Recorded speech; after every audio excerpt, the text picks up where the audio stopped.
1, 2, 3, 4, 5 On the floor.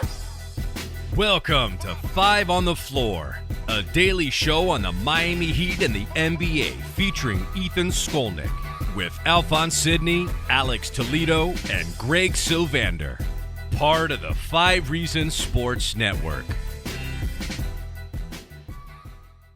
Welcome to the latest episode of 5 on the Floor on the 5 Reasons Sports Network. This is not Ethan Skolnick. I am your host for the night or the day or whenever you're listening to this, Greg Sylvander. Ethan has the night off. Joining me is Alex Toledo and Brady Hawk.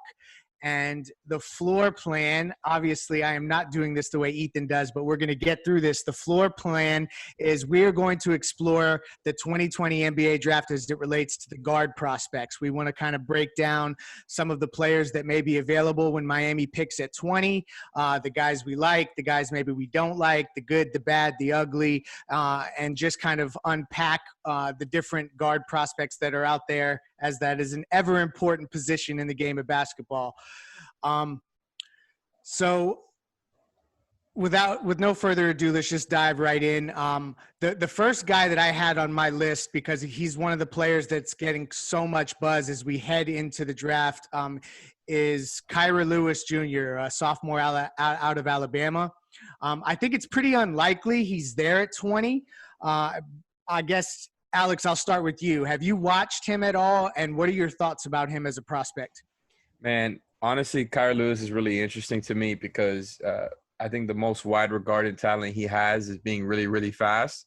And I think that's obviously just always an interesting one to have, especially when you're talking about somebody who you could potentially grab at 20.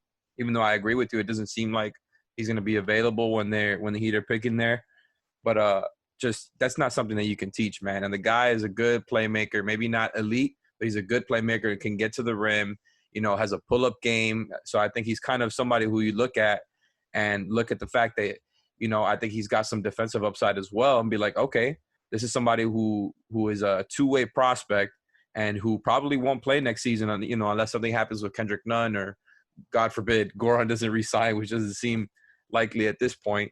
So I think it's a pretty high up talent-wise when you're just talking about comparing him to the other guards available. He's probably top 3 there when it comes to just overall talent and skill.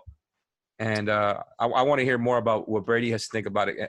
Has to say about it, just because I think where he ranks among other guards can kind of go both ways depending on who you hear from. Well, I think on this list that we're going to be talking about possible guards for the Heat, I think he's clearly one for a bunch of the reasons that you guys were mentioning. The on-ball defense is probably a big one. You guys mentioned his speed, and that's going to be a big thing on the defensive end. He's very fast, but obviously offensively with the ball, he attacks. I think the guy like you guys were talking about before, possibly joining Miami, is De'Aaron Fox. I think you kind of see a little bit of that in him just with the speed with the ball in his hands. And if they were not going to go that route, obviously, and get Fox, why not go in the draft and get a type of player like him with that type of upside and cheaper, obviously. So I think he's probably the best option out of the guys we're going to talk about. You guys mentioned his jumper. I think one of the big things that his downfall is probably his strength, but we all know that that's usually not an issue. Miami will fix that in no time upon arrival. So I think if he's sitting there in the draft, I think Miami would definitely take a long look at selecting him because there's not many guys with that type of talent that you pass up on. I agree. I think that's another player comp I heard. And I think De'Aaron Fox is an interesting one I hadn't thought about. I heard Dennis Schroeder, and I thought that was an interesting comp for Kira Lewis. But you're right about his strength and his size. He will get hunted immediately via switches because he is small. So you are absolutely correct in that from a physical standpoint, he would be a bit of a project, whereas from a skill standpoint, he's not a project as much. So it would be interesting to see how Miami would balance that.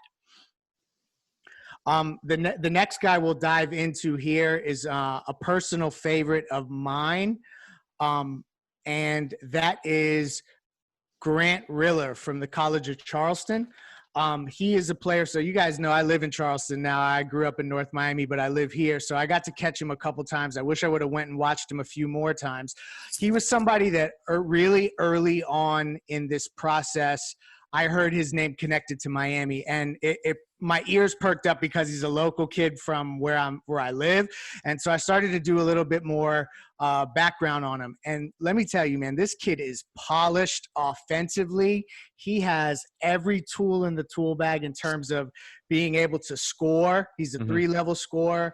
I think he's a really interesting option also because he's a 4-year player. He has great range. I mean, ball handling. The spin moves in traffic when I was watching him, it's amazing to watch him play. So I'm really high on him. I don't know that he's necessarily going to be the pick, but I'm interested since he's such a local kid. Maybe it's a little too close to home for me. Brady, have you watched Grant Riller? What do you think of him? Yeah, well, for starters, I think you kind of mentioned that he was a 4-year guy, and they've kind of said that's kind of a downfall for most teams. Adding a 23-year-old rookie is not ideal, but I think it is ideal for Miami. And you mentioned him being polished, and I kind of said I think if they're going to make a selection in this draft and keep it, it's going to be a guy that can at least try to make an impact on this team. They're not going to try to get a guy that they're going to have to develop for too long, and I think he's the type of guy that you can pretty much plug in. Since he has that experience. But you mentioned the 3-level score, and they've said that he might be the best finisher in this draft. He can score off the dribble. They've mentioned also about defensively, and that he just does not. Sometimes it seems like he doesn't try on defense, which may be a reason that Miami may not look his way. Because we know that if they're going to go with a guard, they're probably going to go with one that's more defensive oriented, and that's the way they probably lean anyway. But his offensive talent kind of outweighs any of the negatives. So I think he's going to be an option either way, because his scoring is special. And he can he's just a point guard that you kind of it'd be interesting to see how he'd work with Tyler Hero, because they're both such prolific scorers that it'd kind of be interesting to see how they play together. So I'm kind of interested to see that, because I think Hero would still run the point kind of, because I think Hero's the better passer right now, because I don't think Grant Riller's on the level of playmaking that even Hero was this season. So it'd kind of be interesting to see how they would end up playing together. But I think it definitely would be an option, because he's one of the top guards at that position.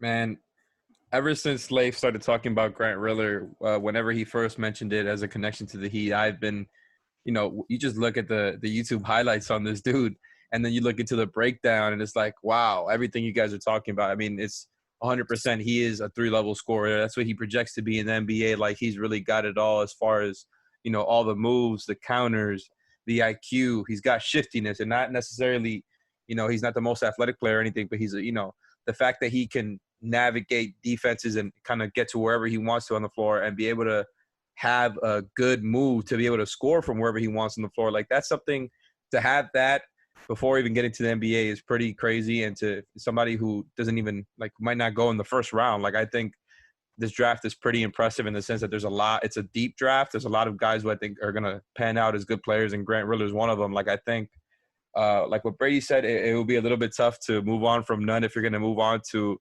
another guy who kind of projects as an offensive first guy. But I'm a little bit higher on Riller's playmaking than Brady. And as far as the defense, I think he has a really high IQ, and the effort, like Brady said, 100% needs to be better. And I think that's something that would get better on the Heat. And also, I just think he would be playing a really, really comfy role whenever he would get playing time for the Heat, which would probably be, closer to a year from now, and probably later than sooner. But I think Grant Riller has one of the most fun games to watch right now. Yeah, I mean, you guys mentioned the point of attack defense. That would be an absolute issue with Grant Riller. And the next guy we're going to talk about, it would be even bigger of an issue, and that's Tyrell Terry. He is a freshman out of Stanford. And so he is from everything I've been able to read up on. And now, mind you, a lot of this, I'm doing reconnaissance missions on these players. I did not watch a ton of them game over game throughout this entire thing. And, we didn't get the opportunity to watch them in a tournament. So I'm doing my best to do my homework. All intents and purposes, he may be the most elite shooter in this draft. He has that one elite skill. He's 6'2", 41% three-point shooter on 5 attempts. So he was Another thing I found interesting, I watched some videos on YouTube from a cat called Hoops Intellect, and I want to shout him out because he did some great work this offseason. He said that in his breakdown video that Tyrell Terry broke the record, that more than one GM told him that he broke the record for the basketball IQ test that they give players. But this is the issue. He's 160 pounds. And I just don't know how you play a guy that's 160 pounds. So I'm interested, Brady, I'll go to you first on this. Have you watched Tyrell Terry? Because I'm going to be honest, I haven't ever watched a full game of his. I've watched highlights. There's some intriguing stuff that kind of reminds me of what you might catch lightning in a bottle with a Steph-like shooter. But do you think that at 160 pounds, he can be effective in the NBA? Well, for starters, I've never watched a full game. I'm right there with you. I've watched highlights ever since he's kind of been talked about. But the difference is, like we mentioned with Kira Lewis, him not having the strength, but he has a bit of size. And I think that's where the difference is. When you're talking about 160 pounds of Tyrell Terry, he just has zero size that even if he puts on a bit of weight, he's still going to be pushed around. But you kind of mentioned the one skill of three-point shooting, and it's kind of different, his skill of three-point shooting, because he kind of searches for the three-point line, that he basically will run backwards to find that three-point line. And I think that's where the comparison to Steph Curry comes in, that he kind of looks for that. And that mid-range shot is something that he never usually goes for. So I think that it's another guy that's kind of like Grant Riller, as you mentioned, just an offensive guy that Miami could possibly look to. But ultimately, I think defensively is going to be the big thing with this pick. And another thing is finishing with him was actually pretty decent, but once you go up to the NBA level, finishing gets a little harder when you're 160 pounds, getting contested like that with big men. So a lot of stuff could change, but if he just finds a way to continue to shoot the ball like he did in college, then he could have a pretty good career. But we'll see how that ends up. But I don't really see Miami picking him with this pick. I got to say, I agree. I think Tyrell Terry is a really polished player, might be the best shooter in the draft, like you guys are talking about. Luckily, though, I think, fortunately, there's a lot of really good shooters in this draft, or at least there's True. Easily a few really good shooters too, and not just, guys who can shoot. I just think, we're clearly in that point now where it's just kind of a prerequisite, and, most guys can shoot other than some fives, you know what I'm saying? And I think we're also, as a result of this era, we're going to have even more knockdown shooters than before, just because I think it's such an emphasized part of the game. And but Terry is not a specialist. Like you guys are talking about, he's got skills. He can do stuff off ball, on ball, and is an awesome shooter, is a very smart player. And, these Stanford kids, right? They're so smart. So the high basketball IQ, KZ Okpala, that's the one fit with the Heat, right? Is the Stanford connection there. But because of the fact that there's so many other shooters available, and I think the Heat, like we mentioned earlier, should prioritize a little bit more two-way guys. I think Terry is like kind of the furthest thing away from being a two-way player, even though, you could be optimistic given that he'll probably put on weight in the league. And the fact that he's so advanced means that he'll probably end up, I wouldn't be surprised if he's just a very good backup / good starter in the NBA. I just don't know that Terry's the best fit for the Heat. Yeah, no, I tend to agree. And, this is what's so weird about this draft. Kevin O'Connor, who's a pretty respected individual when it comes to this draft stuff, he has him in the top 10 of his mock draft. So there's also a chance that Tyrell Terry won't even be there. I want to introduce you to another of the great new sponsors of the 5 Reasons Sports Network, and it is a sponsor that would be important in any time if you want to have a beautiful workspace, but it's especially important now when you need a safe one as well, and that's safecubbies.com, which offers modular office solutions designed to elevate your open office into a modern and safe environment at any budget. You can personalize your workspace with options like whiteboards, magnetic panels, acrylic sheets, and graphic branding. Most Most of the surfaces are non-porous for easy cleaning and can be removed or replaced within minutes. Now, this is for workplaces. They've got a bunch of different options on their professional series, but also they've got private room solutions, dividers and sneeze guards, and they have a classroom series as well. So if you're involved with a school, this is definitely something your school should check out, of course, if we have school in the fall. And that's the point here. We are entering a new normal period with COVID-19. SafeCubbies.com, which is locally owned, is the place that you want to go. The phone number is 754-216-1071. Again, that's 754-216-1071 or SafeCubbies.com. And another guy that may not be there, but I think Heat fans would approach this pick in a much different way, is Tyrese Maxey out of Kentucky. He's a guy that there's been a lot of buzz around all three of the Kentucky guys. There's almost a part of me that wants to knock down all three of them at once here. But Tyrese Maxey is a guy that'll probably go before Miami picks. But if you talk about a two-way player, he's not the three-point shooter that maybe you would want, but his strengths in terms of scoring and finishing, he has really good defensive IQ on ball and off ball. He has the motor. His release is a little weird, but he hits the shots. Maybe not at the clip you want, but you see that maybe he could develop into like a good shooter in the way that Kyle Lowry has or somebody like that. I'm interested to hear, is he, I think – if you polled Heat Twitter specifically, he may end up being the guy that they would vote for, that they want the most. Is he the guy you guys want the most? I think he's the new Kevin Porter Jr. Right. He's the guy that just pops off the screen when it just comes to, scoring talent. And the fact that he is a two-way player, this guy I don't think has the red flags that Kevin Porter Jr. had last year. And obviously Kevin Porter had a good season for Cleveland. I'm not trying to talk down on him. But at the end of the day, he slipped because of those red flags. And I think it's going to be the opposite with Maxey. I feel like he's going to end up going higher than maybe we originally thought because of the fact he went to Kentucky. People trust Kentucky guys, especially after seeing what happened with Hero and Jamal Murray. And I just think the fact that this guy just really loves the game, really tries his ass off on both ends of the floor. Like you said, he could be a better shooter, but he's got a lot of upside there. I feel like, he's not that far behind as a shooter at all. He's got some shake to his game. He's a good finisher, can get to the line.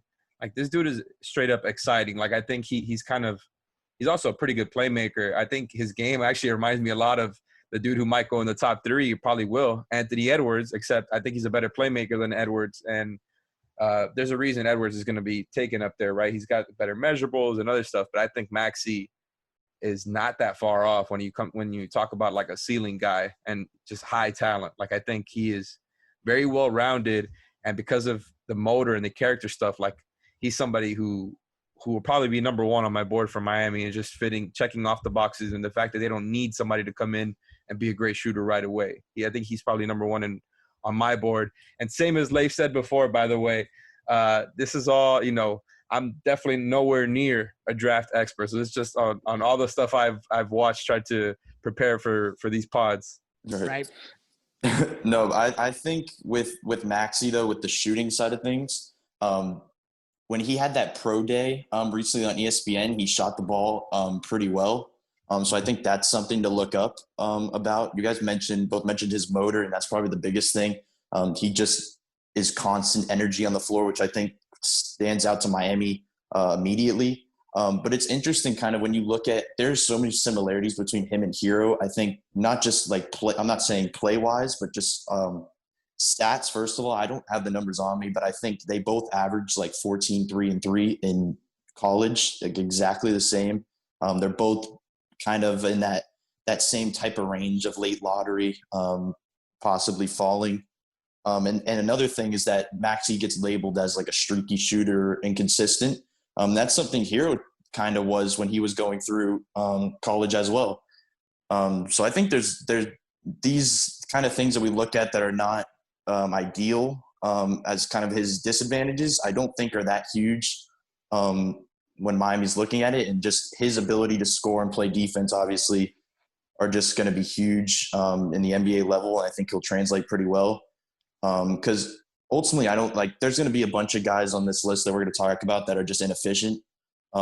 but that's always going to be the case. That's how college players always are. So I don't think that's a big deal. But his upside on the offensively is right there with his defensive instincts. Yeah, I mean, you're actually leaning into the next guy when you mentioned the word inefficient. It was interesting. I was actually DMing back and forth with a scout in the league, not affiliated with the Heat at all, and he said, "Oh, the Heat should grab Cole Anthony from North Carolina, the freshman." And I was taken aback by that because he would not be my first pick. I mean, I guess I'll go on record as saying that.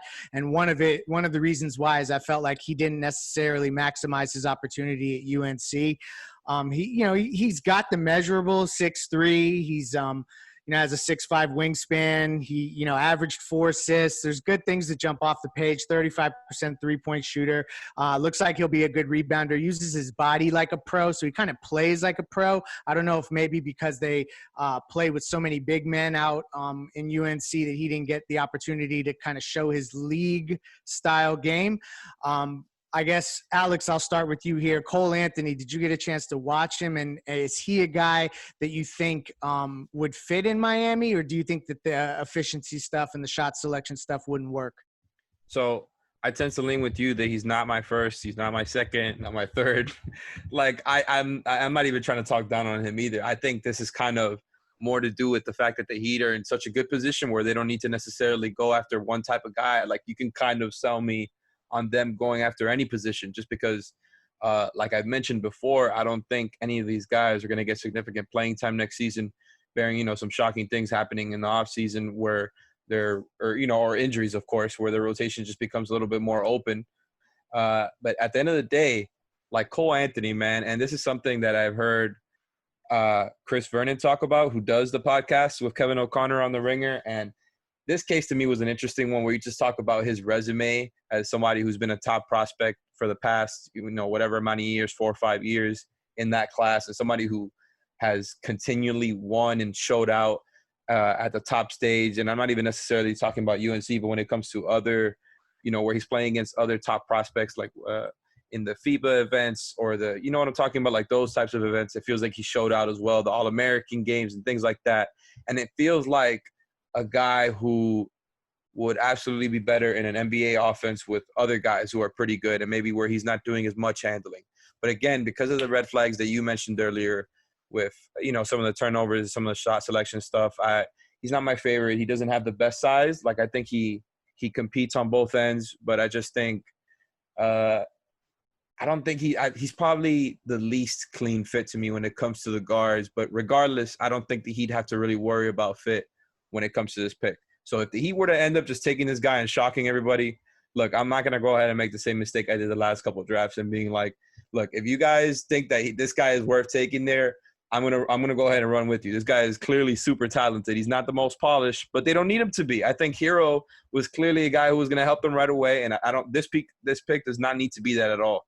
Yeah, I agree. I don't think the only thing I will say though is that Cole Anthony is he's kind of like the star on the team that I don't think that Miami's ever went that route.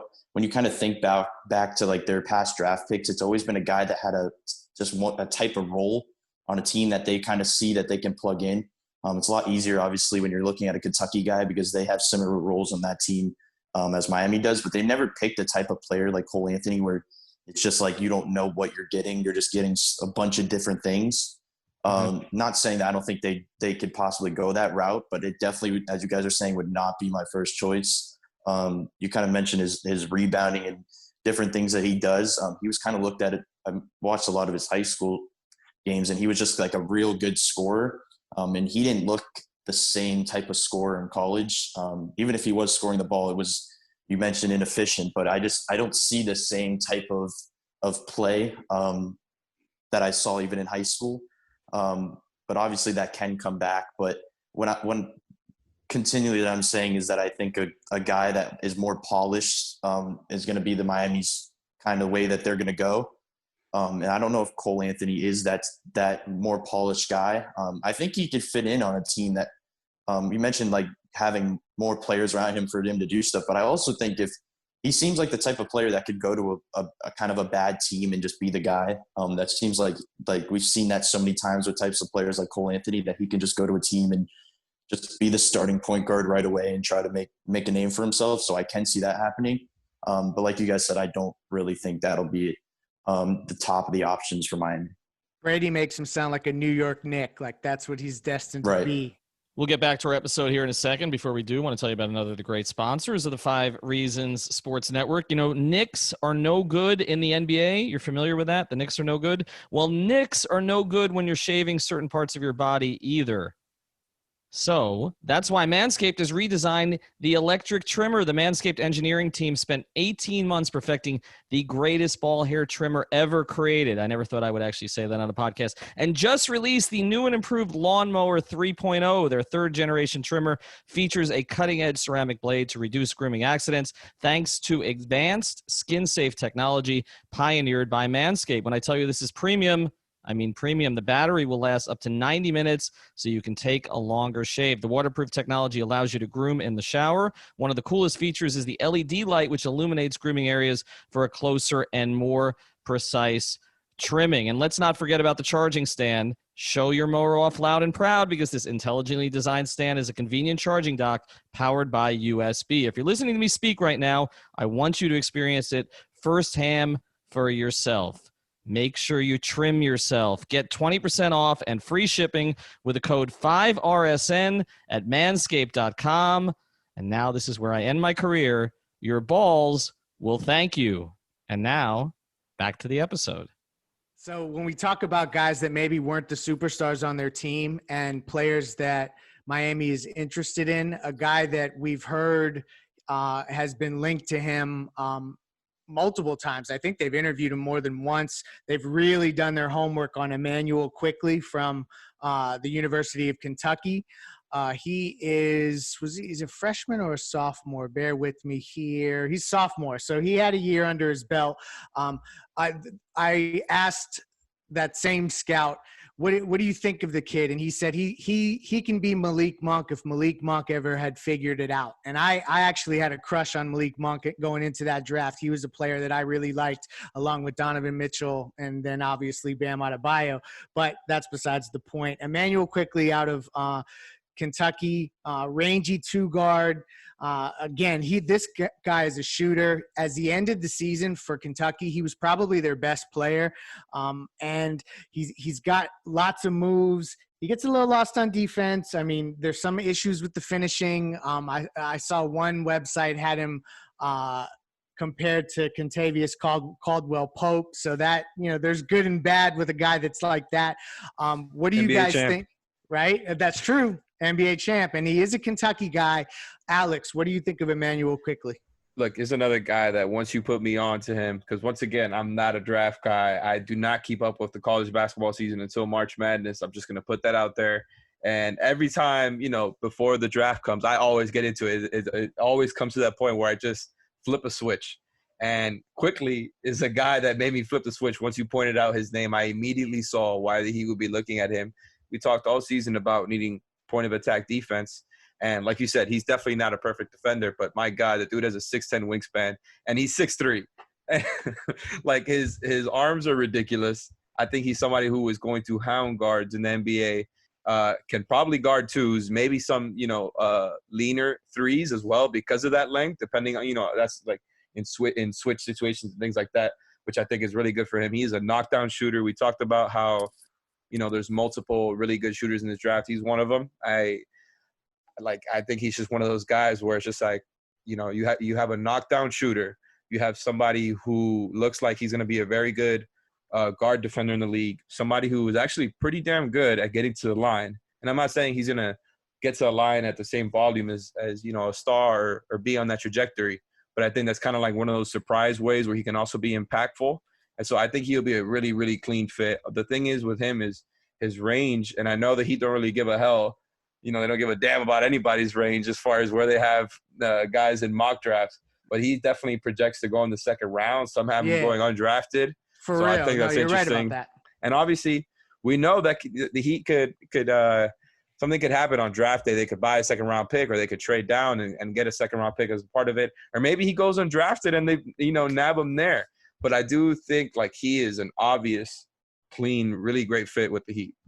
For sure. Brady, before you jump in here, I do want to clarify something. I said he gets lost on defense. From what I saw, it looked like from a team defensive perspective, he got lost a little bit trying to, follow switches and mismatches. But Alex, you hit on it, man. On-ball defense, that he absolutely brings all that stuff to the table.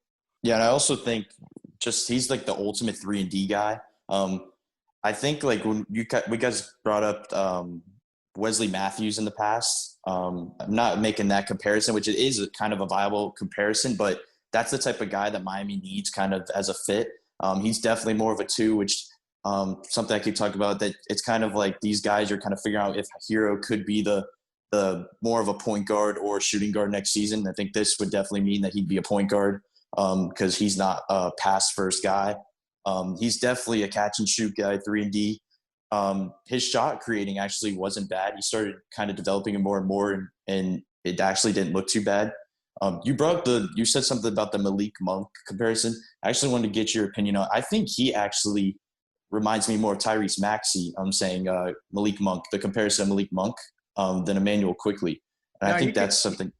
You could be right. Malik Monk just jumped out because of his shooting ability and the way that Quickley seems to kind of have taken a little bit of a clearer approach to that than Maxey has so far. But they both are viable comparisons for sure. And obviously we're going to mention the third one. All three of these guys are pretty similar. Obviously some lack in other areas, but they're all just 3 guys that are, Kentucky guys that obviously Kentucky guys translate to Miami Heat guys. So that's always going to be the case. But I really like Quickley as a player, just as Alex was mentioning all this stuff about his game offensively. Obviously, we're going to harp on the shooting, but kind of something he kind of plays a little like obviously not plays like him, but I think he moves around the court like Duncan in their offense. He was running around the court constantly trying to get open shots as Duncan Robinson does for Miami. So I think that'd be interesting to see if they would utilize him that same way as they do Duncan. But they could do many things with him because obviously defense is there with him other than some guys on Miami. So I would definitely like this pick. And we're discussing possibly moving down to the second round. I don't know if that would actually happen just because we've discussed Casey Okpala possibly getting picked if Hero was gone in that last draft. And if they're comfortable doing that, I think they'd be comfortable with taking a guy that could possibly get picked 10 to 12 picks later. Yeah. It'd be interesting if they would take a chance on something like that and trade down for a guy to possibly already be gone. But you never know because if they can get more value, you never know. Yeah, I mean, Jonathan Givoni from Draft Express said that teams are having trouble trading down in this draft because it's just not that type of draft where you're going up and getting a guy. But maybe at 20, there are teams that will look to do something like that. And, Miami may have some incentive to explore that because a non-guaranteed contract can be a little bit more attractive when you're trying to clear the decks in 2021 as well. And those second-round contracts come that way. You mentioned 3 Kentucky prospects, so let's just. That's a really good point, Leif.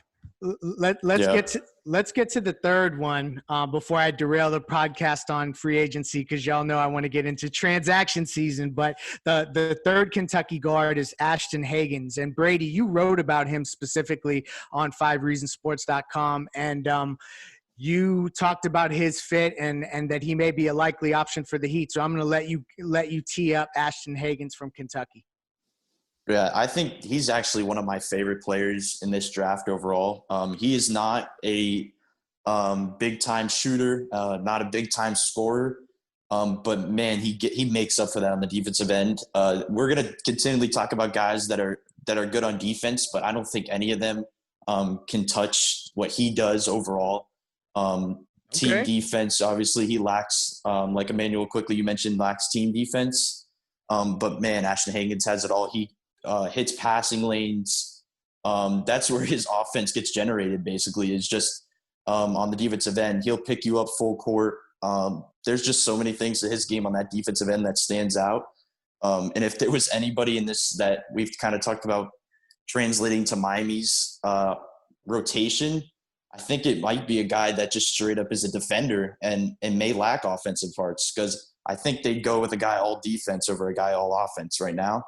But I am very high on him, and I don't think his shooting is not great, but his mechanics are not bad that I think it could develop. definitely could develop and get a better 3-point shot. That would be probably the most ideal. And I think that he has some turnover issues because he was mostly running the offense, I guess, for Kentucky. So that's probably a big reason, which would have to get touched up. But when you're playing with so many guys like Hero and Butler and Bam, I think that can get touched up pretty easily with running an offense. So it'll be interesting because I really think that Miami would take a long look at him. And obviously we know the connections with Kentucky, that all he has to do is make one phone call to find out about a guy like Ashton Hagans. And I think that translating from Kentucky to Miami, a defensive guy like Ashton Hagans is going to stand out. Honestly, I'm interested in him in the sense that, the more that you look into him, the more that you hear things like what you were saying is like, this guy might really be one of the best perimeter defenders in this draft. And that's obviously really interesting. Again, talking about point of attack defense for the Heat, that makes me consider him right away. There's no doubt about it. Also, the fact that he went to Kentucky. The thing with Ashton Hagans, like you said, is the shooting. I also agree with you that the form is there. Like, I think it's not bad. Like, it could use some work, obviously, because the results aren't there. But I feel okay about it. I think the question comes, I think he'll be more of an off-ball guy than an on-ball guy. The problem there is he wasn't a good catch-and-shoot guy.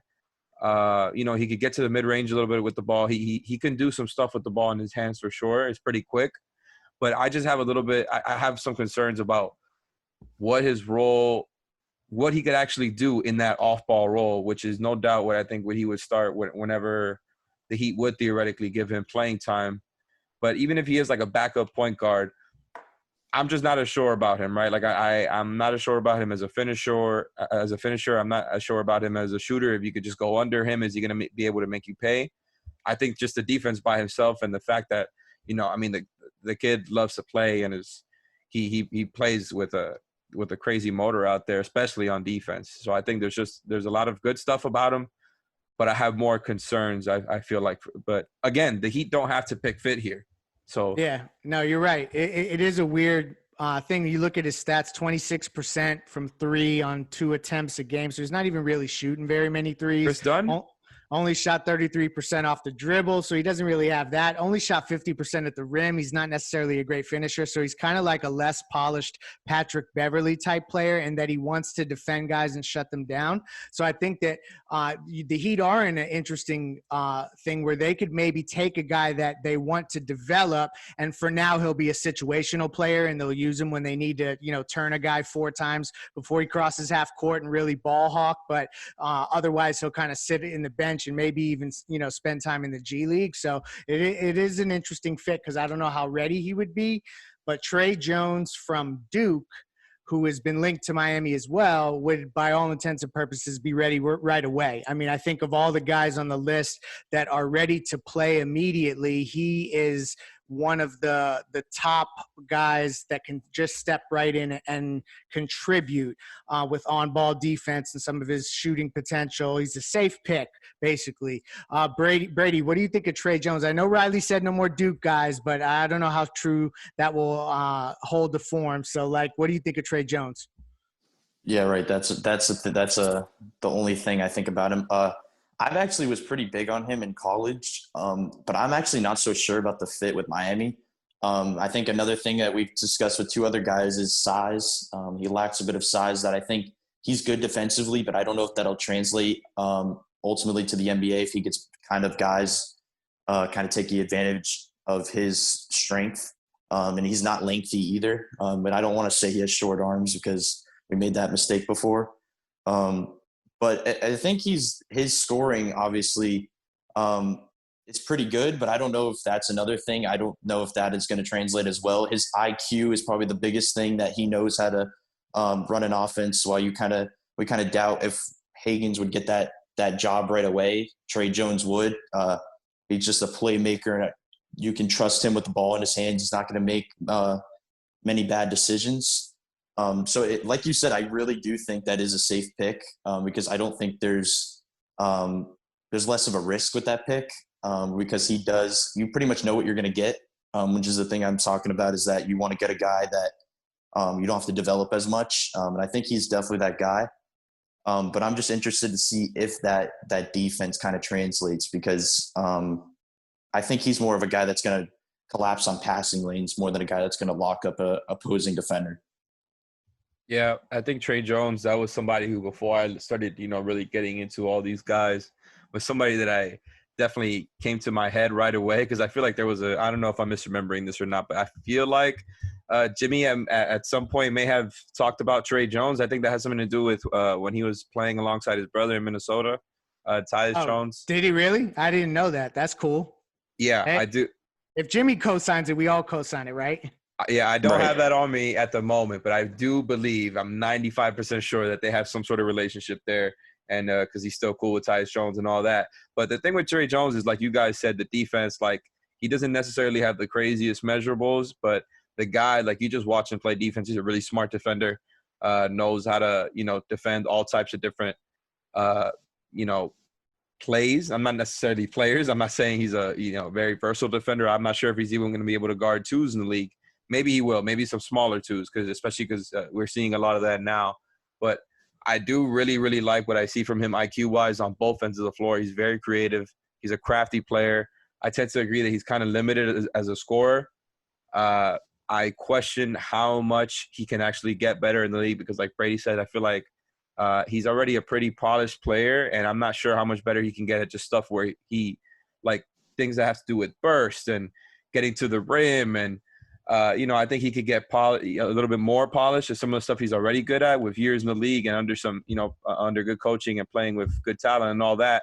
So I think it's a pretty safe pick, but it does feel to me a lot like a pick you would take in the second round. And I don't know if that's just me being arbitrary with it or not, but I feel like you've got better options there if you're the Heat.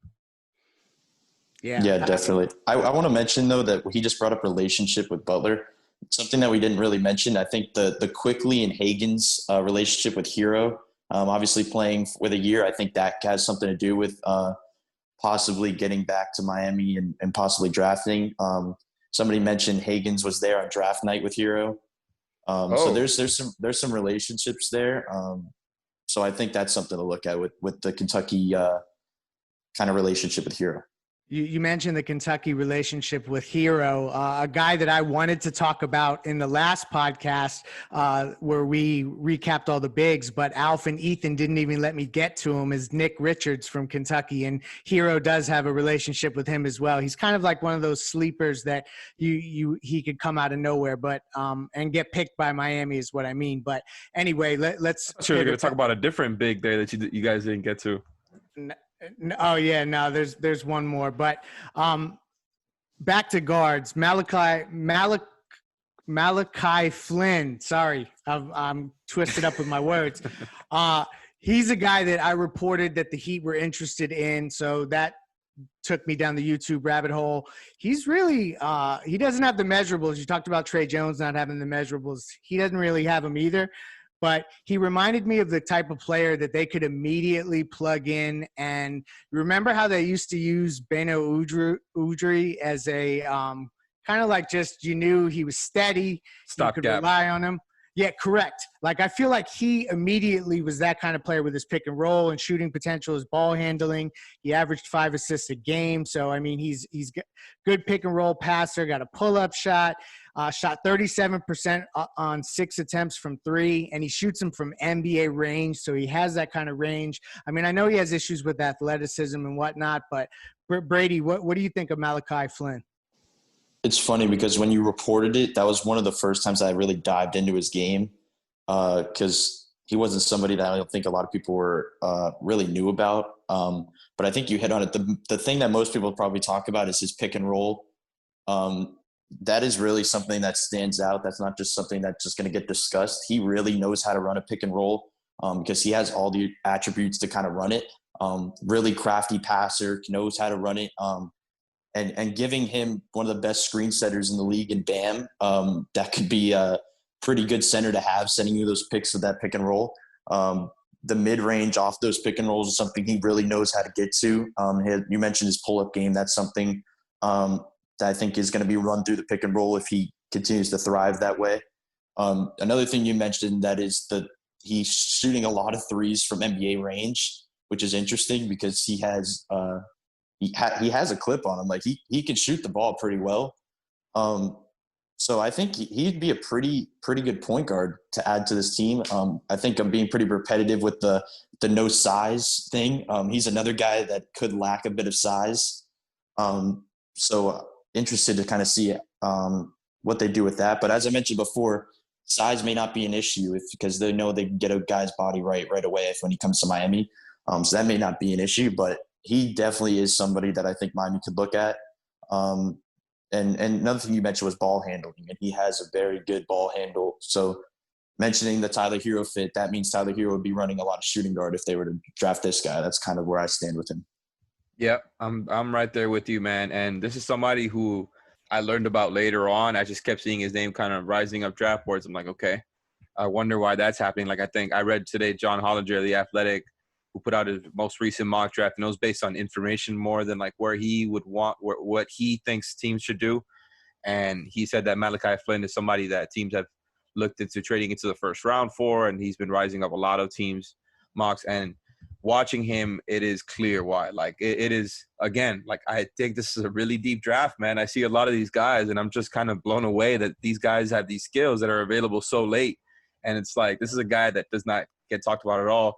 You guys said it with the measurables. They don't stand out. But this guy's game stands out. There's no doubt about it. He is kind of like Grant Riller on offense in the sense that he's got a lot of three-level scoring to him, but he's a much better playmaker, or at least a lot further ahead right now, because I think Grant Riller's a good playmaker too. But Malachi Flynn has all types of passes right now. Like, he is very advanced there and can make, he can hit the pass to the roller, can hit the shooter, and can do it with both hands, can kind of, slow down his game to do that. He can shoot from everywhere. Like I said, I think he kind of projects as a three-level scorer in the league.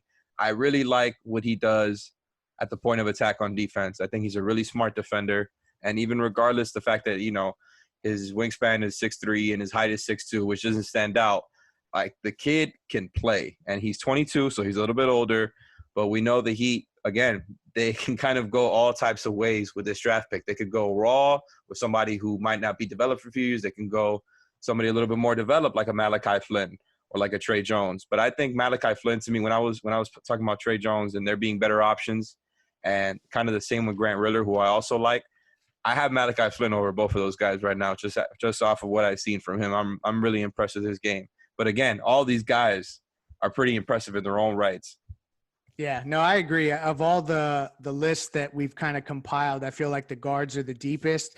And the only thing with Malachi Flynn fitting with Miami is I think about with Hero and Duncan Robinson, like, you're starting to really have not a lot of athleticism on the floor. Like, you have offensive polish, but at what point do you have too many guys that are just average from an athletic perspective? So I don't know if that'll play into the way that they look at that. I'm probably overanalyzing it. And I'm going to say trust the team with whoever they take.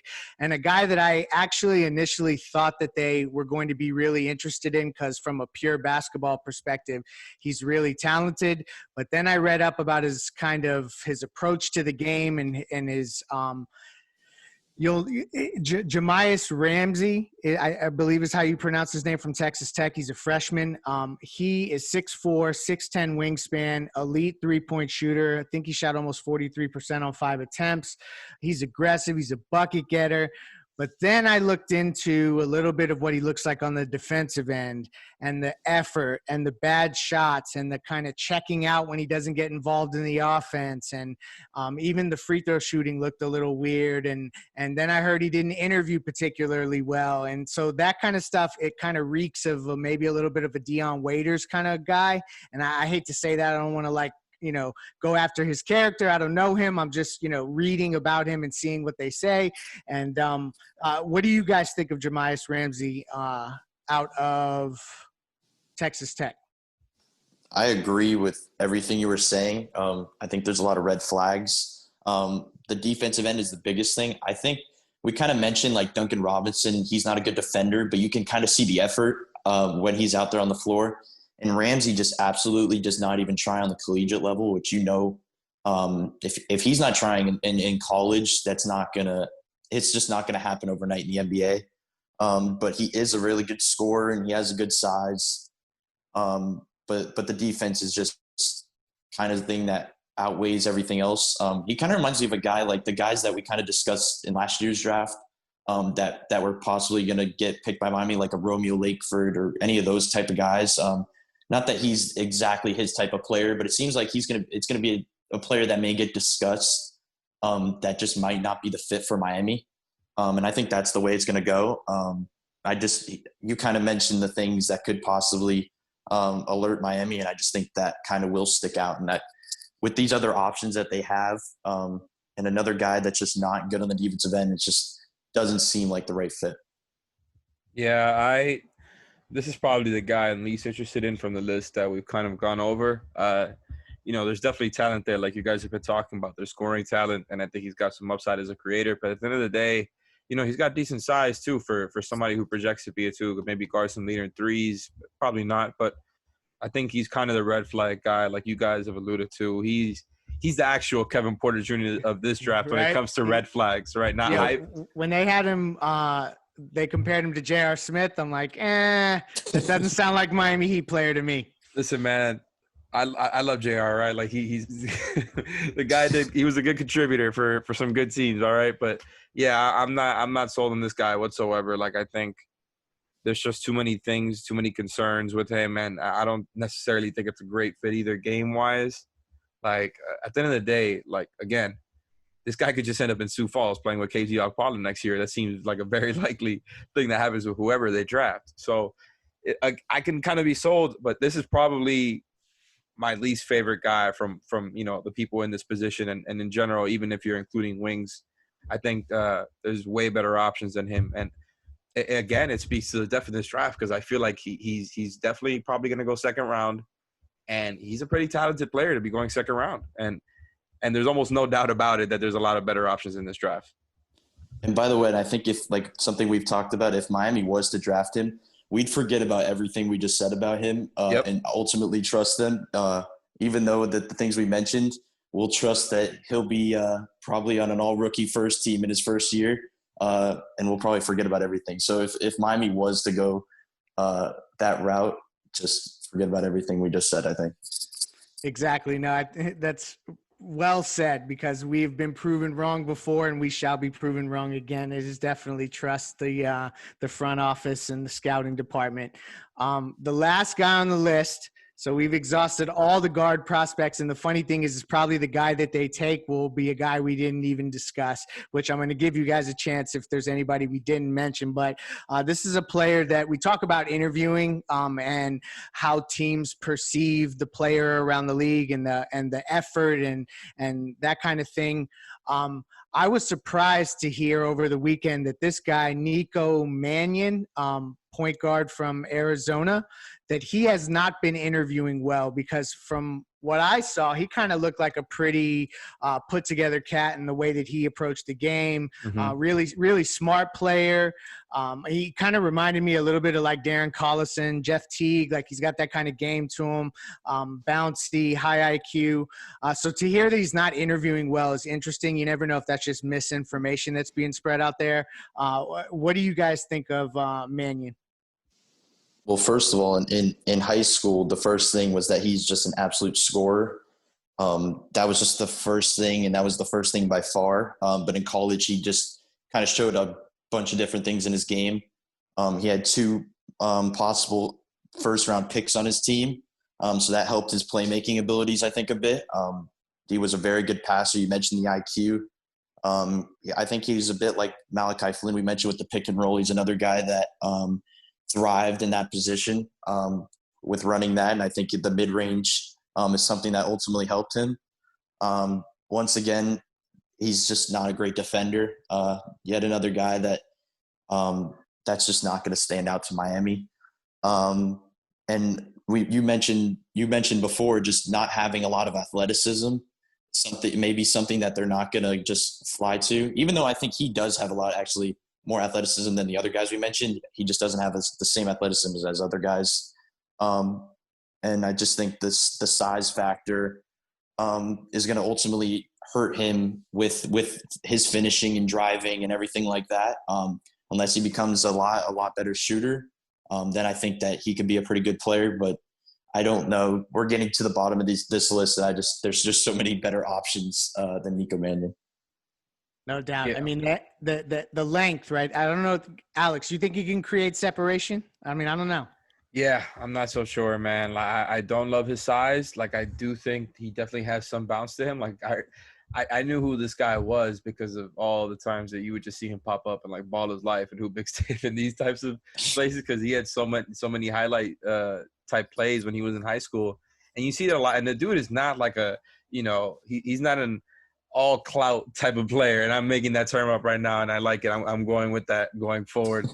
But but like this dude has a lot to his game as a playmaker. He's very sound as a playmaker, right? Like I'm not trying to paint him as somebody who doesn't know how to play and just tries to make shit look cool for himself or anything like that.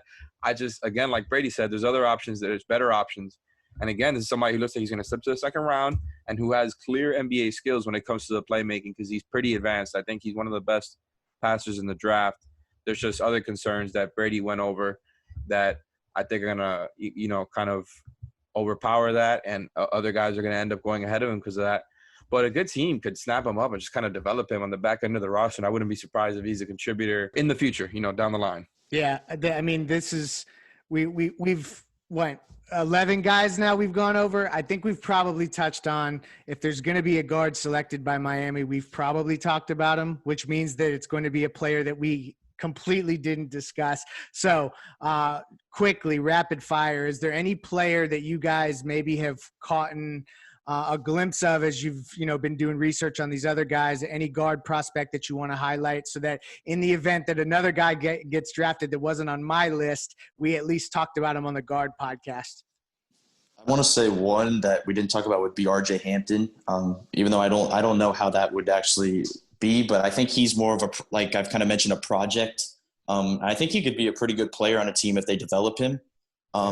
It's hard to – I think he's getting ranked a little bit differently. Obviously, he played international, which kind of seems to hurt some players sometimes because they automatically label a guy as inefficient.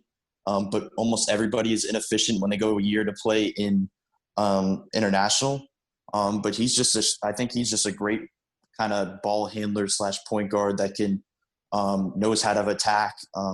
He just didn't shoot the ball well, but I think he's a pretty good shooter if he develops a bit more. So I think that would be an interesting guy to look at. And he's kind of obviously mock drafts are all different. Some guys have him around that range, some earlier, some later. But I think that could be a possible point guard that could be looked at. Yeah, I don't know enough about RJ Hampton, but I do know he was somebody who it was a big deal when he left the U.S. to go play in New Zealand.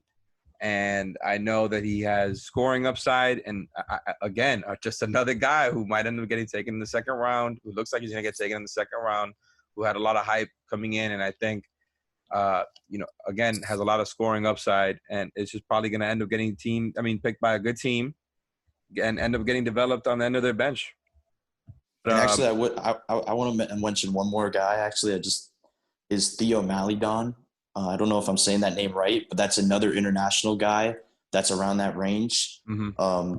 But it's the same exact thing. It's just another guy that you're going to have to develop, and that guy is going to have to get developed a lot more. I think that's pretty obvious. He's just not. I don't think he's going to translate. I don't think he's going to translate right into the NBA.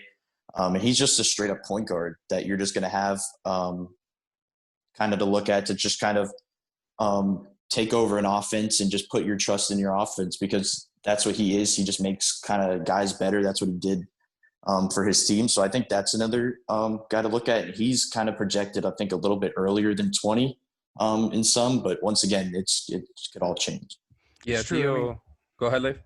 No, I was just going to say that he's another guy when we talk about a prospect that they could potentially keep overseas so that then his cap hit would not be as cumbersome, if he's overseas and you just have his rights for a year or two. I don't know how quickly he wants to come over because there's a couple other international players that you could have that kind of scenario with when you're talking about trying to clear the decks for 2021. So I think it's like one of those it was right in front of our face and we missed it kind of situations from a cap perspective. But what were you going to say about his game, Alex?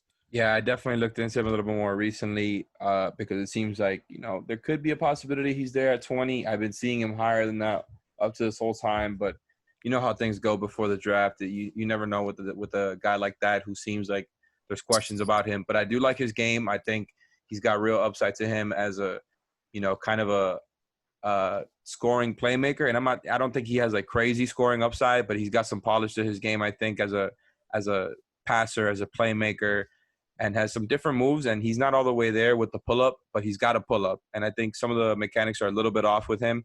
But I think there's just a lot of things with him that I think can be easily fixed once he gets to the league. I think he's got high IQ on both ends of the floor and is somebody who is more of a prospect. But I wouldn't be surprised if it takes him maybe 2 years to be kind of a competent backup point guard and rather than, 3 or 4. Like I think, and that's why you look at him as being maybe not available when the Heat are there. But Leif, you mentioned a great point when it comes to the international guys and the whole angle of how that affects the cap going forward and how it could help them to have somebody who won't be on the books 2021, whether it's a second round pick or not. And leaning into the international angle, I want to talk about somebody who I guess classifies as a guard, especially when you talk about his game, and that is the Argentinian Leandro Bolmaro, and he just turned 20 in September. The kid has a real shake to his game. Like, he's honestly one of the most fun players to watch, I think, from this whole draft. I don't know if you guys have watched him at all, but he's got this like shake to his game where he's just kind of all over the place as a ball handler. He's 6'7", weighs about 185, so his measurables are kind of weird. But to me, when I look at him, and the reason I think I might be higher on him than some others is because I look at him as either a big point guard off the bench or somebody who could eventually be that as a starter if things pan out well for him, or somebody who would be, have good size as a 2 and could eventually and could probably guard 3s in a lot of ways.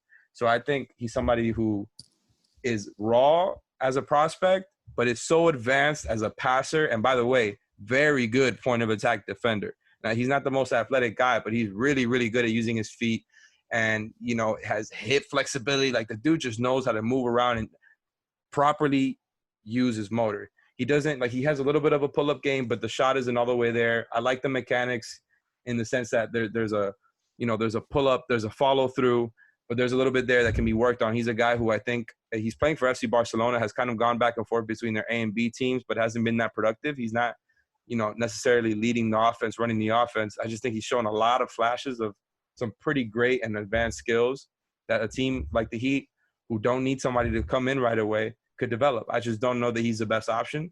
But once you see this guy play, it's like, okay, he absolutely checks off the point of attack thing, even though maybe you first look at him, you might not think that. And I think he's just got a lot of upside to his game. It's just probably going to take a little bit. But, man, he's got the NBA skills and some measurables there that I think make him a really interesting player. It's funny when he describes him, though. I just wanted to mention that it sounds like he's almost mentioning a guy from 2 years ago, Luka Doncic. He's just describing him exactly. But I don't want to be the guy that just compares every international guy to Luka Doncic. We're going to hear that enough in this draft. If there's any versatile big, we're going to hear it's Bam Adebayo. Oh, yeah. That's just the way it is. Bam is the new Draymond, and every new movement shooter is Duncan Robinson and Joe Harris. Right. And yeah. Yeah, so I just think that is an interesting one just because it just describes almost exactly Doncic when he's describing it. So I just think that's another one. Just he's Doncic with defense. It almost sounds like. Well, the thing with Doncic is he was dominating these grown men leagues, right? Yeah, exactly. Getting MVPs and stuff and leading them to. I mean, the thing with Leandro Bolmaro is he can't really stay on the floor and has kind of like FC Barcelona hasn't wanted to keep him on the A team. And look, the one thing with him, by the way, is he's taking more threes now than he used to, which is why I'm a little bit higher on him, I think. And he's got. Some of them, I think he took 6 attempts last season per game. And I think the way that he takes them, some of them are pull up. I think he's got a lot to his game. And the other guy I wanted to mention, I think he counts as a guard because he's 6'5", is Nico Manning's teammate from Arizona, Josh Green. He, like I said before, he's 6'5", but he has some crazy defensive versatility. I think he might be able to guard 3, maybe 4 positions, depending on the type of fours you're talking about. I think he's a really, really impressive defender. one of the best in his class for sure, and I think is a good enough shooter already where he projects as a 3-and-D guy and probably will be for most of his career. I don't think he's got much this game with the ball in his hands, but I think it's going to be somebody that slots into that role that every single team can use. And so maybe he doesn't have a high ceiling, but he is a defensive beast when it comes to versatility and being able to, play team defense or one-on-one defense.